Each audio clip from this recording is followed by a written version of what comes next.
হাম ও হামের উপসর্গে শুক্রবার সকাল ৮টার আগের ২৪ ঘণ্টায় দেশে আরও ১২ শিশু মারা গেছে।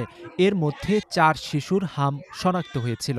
হামের উপসর্গ দেখা দেয় ৮ শিশুর। এ সময় সারা দেশে আরও ১,১৯২ শিশুর শরীরে হামের উপসর্গ দেখা দিয়েছে বলে জানায় স্বাস্থ্য অধিদপ্তর।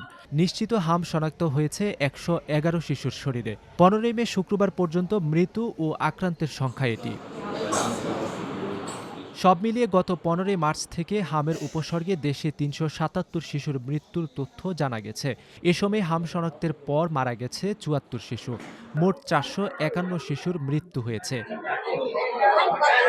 স্বাস্থ্য অধিদপ্তরের তথ্য বলছে, চলতি বছরের ১৫ই মার্চ থেকে হামের উপসর্গ দেখা দিয়েছে ৫৫,৬১১ শিশুর।